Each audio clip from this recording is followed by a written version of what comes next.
नमस्कार আমি জ্যোতিষ সম্রাট বিনয় শাস্ত্রী। আশা করি ঈশ্বরের কৃপায় আপনারা ভালোই আছেন। আজকে আমার ভিডিওর আলোচ্য বিষয় বুধের নক্ষত্র পরিবর্তন, অর্থাৎ বুধ কর্কট রাশিতে এ পর্যন্ত পুষ্যা নক্ষত্রে ছিল। আজ 7ই জুলাই তার নিজের নক্ষত্র অশ্লেষায় প্রবেশ করছে। তো এই অশ্লেষা নক্ষত্রে প্রবেশ করলে বৃশ্চিক রাশি বা লগ্নের জাতক জাতিকাদের উপর কীরূপ প্রভাব পড়বে, এই কয়েকদিন বেশ কয়েকদিন বুধ এই নক্ষত্রে থাকবে, কারণ এরপর বক্রী হবে, আবার ঘুরে এই নক্ষত্রে আসবে, এইভাবে বেশ কয়েকদিন চলবে। তো সে যাই হোক, এই বৃশ্চিক রাশি বা লগ্নের জাতক জাতিকাদের উপর কীরূপ প্রভাব পড়বে দেখুন। বুধকে আমরা যেভাবে চিনি সেটা মূলত বুদ্ধির কারক, আর 2 নম্বর হচ্ছে ব্যবসার কারক। তাহলে বুদ্ধি যা ছাড়া বিদ্যা সম্ভব নয়, ব্যবসা যার মাধ্যমে আমরা আয় উপার্জন করি, সুতরাং বুধের ভূমিকা আমাদের জীবনে ব্যাপক পরিমাণে আছে। এই বুধ নিজের নক্ষত্রে, তার মানে বেশ বলবান নক্ষত্রে, তার নিজের নক্ষত্র মানে অধিক বলবান। এই বৃশ্চিক রাশি বা লগ্নে 3টে নক্ষত্র আছে। একটা হচ্ছে বিশাখা 16 নম্বর, যার অধিপতি বৃহস্পতি, আর 2 নম্বর হচ্ছে অনুরাধা 17 নম্বর নক্ষত্র, যার অধিপতি শনিদেব, আর 18 নম্বর নক্ষত্র জ্যেষ্ঠা, যার অধিপতি বুধ স্বয়ং, অর্থাৎ এই বুধ। তাহলে এই নক্ষত্র অনুসারেই বা তাদের কেমন চলবে, এই সব নিয়ে আজকে আলোচনা করব। প্রথম কথা দেখুন, বুধ এই বৃশ্চিক লগ্নের সাপেক্ষে অষ্টমপতি এবং একাদশপতি। তাহলে অষ্টমপতির ভূমিকা আমাদের জীবনে অনেক আছে। অষ্টম থেকে গুপ্তবিদ্যা, অষ্টম থেকে দুর্ঘটনা, অষ্টম থেকে হঠাৎ প্রাপ্তি, অষ্টম থেকে আয়ুর বিচার, অষ্টম থেকে রিসার্চ, হায়ার এডুকেশন, অনেক কিছু বিচার করা যায়। তাই এই ফলগুলো কেমন পাবো? প্রথম কথা বলি, অবশ্যই ভালো পাবো, কারণ অষ্টমপতি গেছে ভাগ্যস্থানে। তাহলে অষ্টম ভালো জায়গায় গেছে। কোনো মানুষ যদি ভালো জায়গায় যায় তাহলে তো তার ডেভেলপ হবে, তাহলে তো তার উন্নতি হবে। একটা গ্রামের মানুষ যদি শহরে আসে তাহলে কী হবে? তার আয় উন্নতি করার জায়গা বেশি পাবে, মন মানসিকতার দিক থেকে শান্তি পাবে। শহরের একটা যেমন পরিবেশ, ঠিক একই রকমভাবে এই অষ্টম হচ্ছে বাধা বিপত্তি, জ্বালা যন্ত্রণা, অশান্তি, কষ্ট, অ্যাক্সিডেন্ট, এদের ঘর। সেই ঘরের অধিপতি যখন এসে ভাগ্যস্থানে বসলো, তখন কী হবে? সেই ঘরের ফল ভালো দেবে। তাহলে যারা ব্যবসা করেন, কিসের ব্যবসা?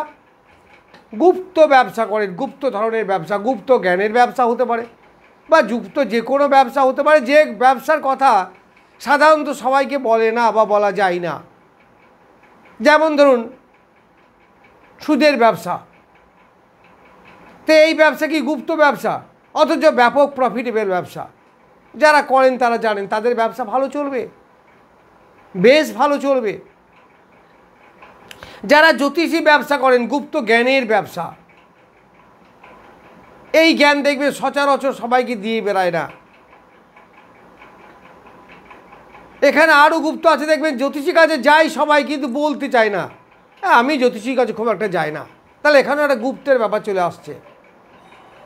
লয়ার, ওটাও কিছুটা অকাল সায়েন্স, অর্থাৎ যে ব্যবসা সচরাচর সবাই যায় না বা করা সম্ভব নয় সবার পক্ষে, ইচ্ছা করলেই করা যায় না, ল পড়তে হয়। তো এই ধরনের ব্যবসা যারা করেন তাদের কিন্তু আয় উন্নতি বেশ ভালো হবে। আবার আরও ভালো হবে, কারণ বুধ হচ্ছে বাক্যের কারক গ্রহ। তাহলে ব্যবসায় আয় উন্নতি হবে, কনভিন্স করার ক্ষমতা। যারা এজেন্সি ব্যবসা করেন, ধরুন LIC এজেন্টস বা পোস্টাল এজেন্ট বা রিপ্রেজেন্টেটিভ বা টিউশানি, এই ধরনের, কারণ এগুলো তো বাক্য পিছে পয়সা, এদের অ্যাসেট তো বাক্য, কনভিন্স করার ক্ষমতা, বোঝাবার ক্ষমতা। তো এরা দেখবেন বেশ ভালো আয় উন্নতি করবে। এই সময়টা। যারা রিপ্রেজেন্টেটিভ, কীভাবে ডাক্তারকে কনভিন্স করতে হবে, কিভাবে তার নিজের কাজটাকে গোছাতে হবে, এই রকম। আর বুধের একটু তো লজ্জাটা তুলনামূলক কম, কারণ ও তো বুধ তো বালক গ্রহ, ছোটো ছেলেদের অত লজ্জা থাকে না। আবার এরা কখনো কখনো খুব সেন্টিমেন্টাল হয়। তো এই গুণগুলো তো এর মধ্যে আছে, কারণ সবার সঙ্গে মিশে যাওয়া, তো এইগুলো তো ব্যবসার কোয়ালিটি, ফলে ভালো চলবে। এইবার হচ্ছে বিদ্যার কারক। বুধ হচ্ছে বিদ্যার কারক, বুধ হচ্ছে বুদ্ধির কারক। তাহলে বুদ্ধি এই সময় প্রকাশ হবে। তাহলে অষ্টম থেকে যারা রিসার্চ করছেন পিএইচডি লেভেলে, তাদের ভালো হবে, তাদের বিদ্যা বেশ ভালো হবে। যারা টেকনিক্যাল লাইন নিয়ে পড়ছেন, ইঞ্জিনিয়ারিং, তাদের ভালো হবে। আবার এই বুধ যেটা অ্যাক্সিডেন্ট, গুজ্জ পীড়া, রোগ আর কি, এইগুলো থেকে রক্ষা করবে, কারণ এইগুলো তার হবে না, নিজের নক্ষত্র সে বলবান। এইবার এখানে যে 3টে নক্ষত্র আছে, এই নক্ষত্র অনুসারে কি নক্ষত্র ফল খারাপ হবে সেটা আমি দেখব শেষে গিয়ে। যদি হয় সেক্ষেত্রে সাবধান হবেন। এইবার যাব বুধ একাদশপতি, সাফল্যের জায়গা, ডিজায়ার ফুলফিলমেন্ট, আত্মীয় বর্ণ, কুটুম্ব, বড় দাদা, বড় দিদি, প্রফিট, আয়, গেন অ্যান্ড গেন। আবার এই একাদশের একাদশ স্থান হচ্ছে গিয়ে ওই নবম ভাব, তাহলে লাভের লাভস্থান। তাহলে বুঝতে পারছেন, লাভ স্থান মানে গেন, একটা লাভ হলো, সেই গেন প্রতি তার লাভের ঘরে বসে আছে, তারপরে আবার গেন, তাহলে গেন অ্যান্ড গেন। এইবার অনেকে লিখেছেন যে আপনি তো বলছেন কিন্তু পাচ্ছি কই, ঠিকই বটে। আবার একজন লিখেছেন যে চাকরি হবে হবে করে বহু চেষ্টা করেও শেষকালে আটকে যাচ্ছে।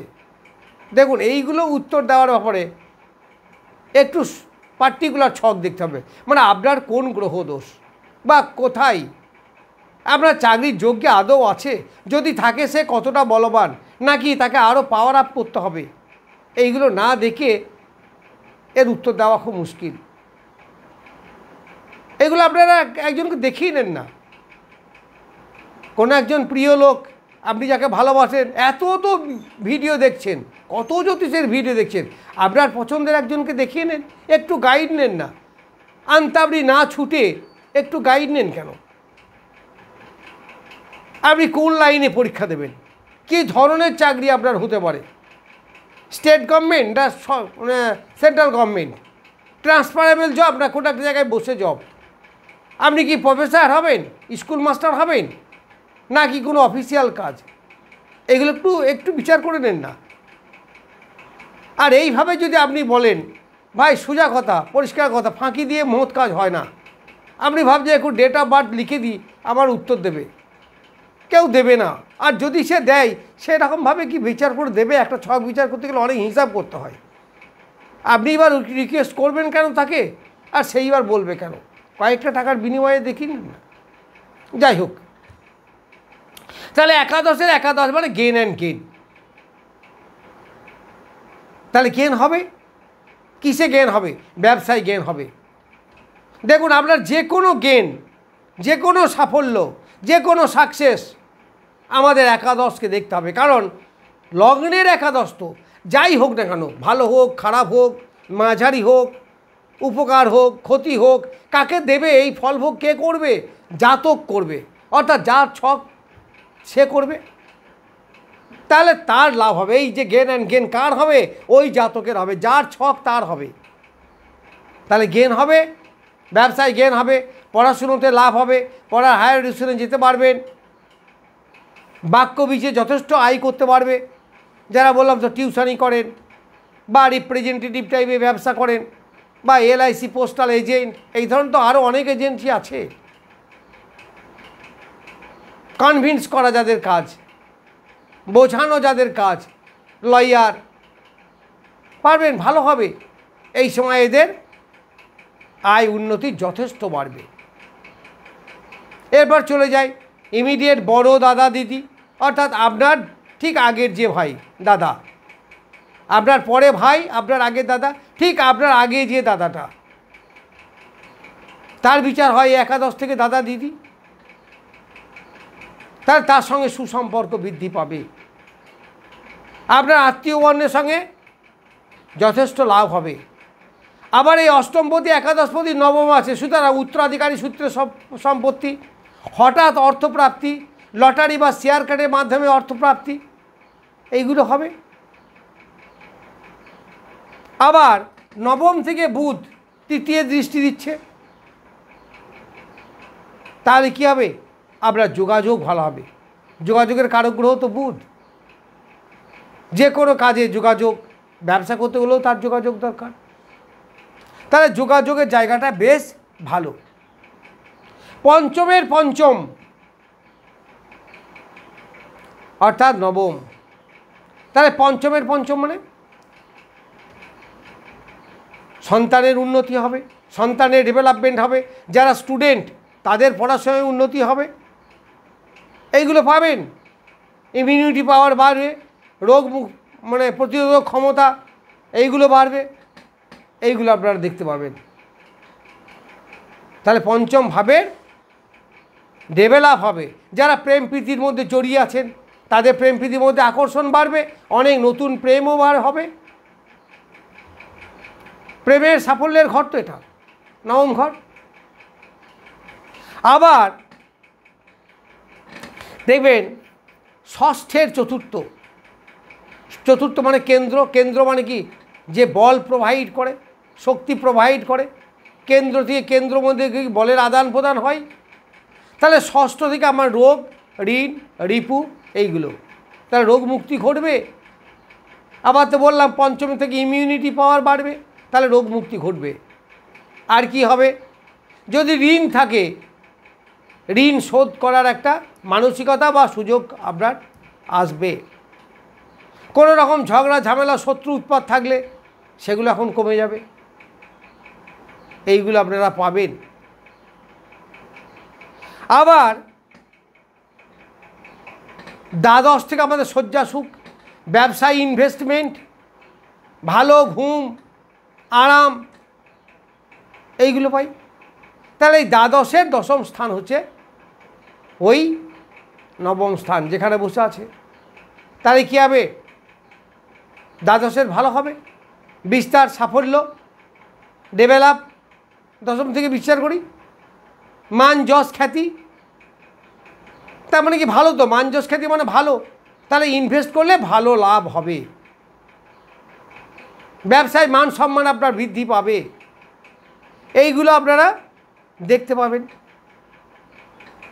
তো যাই হোক, মোটামুটি গ্রহ সন্নিবেশ সম্বন্ধে বললাম, অর্থাৎ বুধের অবস্থান। এবার নক্ষত্র সম্বন্ধে দু চার কথা বলে শেষ করব। এখানে তিনটে নক্ষত্র। প্রথমে হচ্ছে বিশাখা নক্ষত্র, বৃহস্পতির নক্ষত্র। তাহলে এই বিশাখা থেকে যদি আমি কাউন্ট করি, গুনুন, বৃহস্পতি, শনি, তারপরে বুধ, অর্থাৎ 3 নম্বর। তাহলে জন্ম, সম্পদ, বিপদ, বিপদ তারাই পড়ছে। তাহলে বিপদ তারাই পড়লে কিন্তু যতটা ভালো বললাম অতটা আশা করা যাবে না, কারণ নক্ষত্র অনেক বলবান গ্রহের থেকে। একটা গ্রহের ফল ঘটায়, কিন্তু এই ফলটা ভালোর দিকে যাবে না খারাপের দিকে যাবে সেটা ঠিক করবে নক্ষত্র। তারপরে নক্ষত্র ডমিনেট করে গ্রহকে, গ্রহ কিন্তু নক্ষত্রকে নয়। তাহলে ফল তো ঘটাবে, সে নিজের নক্ষত্রে বসে আছে, ফল তো ঘটাবে, কিন্তু নিজের নক্ষত্র হলেও এই নক্ষত্রটা কিন্তু বুধের কাছে এখন সুইটেবল নয়। মানে হাতি এখন কাদায় পড়ে গেছে বলতে পারে, সুতরাং খুব একটা সুইটেবল জায়গা নয়। এরপরে যাব আমি অনুরাধা নক্ষত্র। অনুরাধা শনির নক্ষত্র। তাহলে শনি নক্ষত্র মানে কি? 8 নক্ষত্র, 8-এর পরই নয়। দেখুন না, শনি তারপরে বুধ, তার জন্ম, সম্পদ, সম্পদ তারাই পড়ছে, খুব ভালো, আয় উপার্জন দারুণ ভালো হবে। সম্পদ মানে তো ওয়েলথ, বুঝতেই পারছেন। আয় উপার্জন বৃদ্ধি পাবে, ব্যবসার শ্রীবৃদ্ধি ঘটবে, ইনভেস্ট করতে পারেন, ব্যবসার জন্য তাতে লাভ আসবে। তাহলে মোরালেস বলা যেতে পারে ভালো। এইবার আমরা যাব 3 নম্বর 18 নম্বর নক্ষত্র জ্যেষ্ঠা, যার অধিপতি বুধ নিজেই। তাহলে জন্ম নক্ষত্র, নিজের নক্ষত্র মানে জন্ম নক্ষত্র। তা জন্ম নক্ষত্রে শুভ গ্রহ তো বেশ শুভ ফল দেয়। তা সামগ্রিক একটা উন্নতি আপনাদের হবে, মান সম্মান বৃদ্ধি পাবে, ব্যবসা ভালো চলবে, আয় উন্নতির দিক থেকে ভালো হবে। অর্থাৎ যেগুলো আমি বলে এলাম সবই ভালো হবে, এমনকি শরীরও ভালো থাকবে। যারা খুব ওষুধ খান, অনেক বয়স হয়ে গেছে, ওষুধ খাওয়া একটু কমবে, শরীরে একটু শান্তি আসবে, বেশ ভালো থাকবে। আবার বৃশ্চিক রাশি বা লগ্নের নবম স্থান, তাহলে পিতার স্থান, তাহলে পিতার আয় উন্নতি বাড়বে,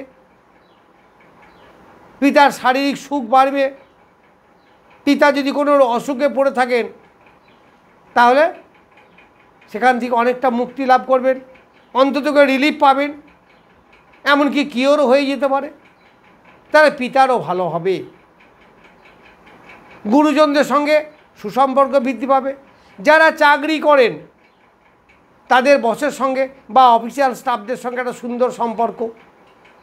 যারা বেসরকারি কর্মচারী তারা মালিকের সঙ্গে বা তার ইমিডিয়েট বসের সঙ্গে একটা সুন্দর মধুর সম্পর্ক তৈরি হবে। যাই হোক, আমি বক্রী আর স্বক্ষেত্রস্থ স্বনক্ষত্রস্থ বুধের সম্বন্ধে কিছু বললাম এই বৃশ্চিক রাশি বা লগ্নে জাতক জাতিকাদের। আশা করি আপনাদের আগামী দিনগুলো ভালোই যাবে। নমস্কার, আজ এ পর্যন্তই।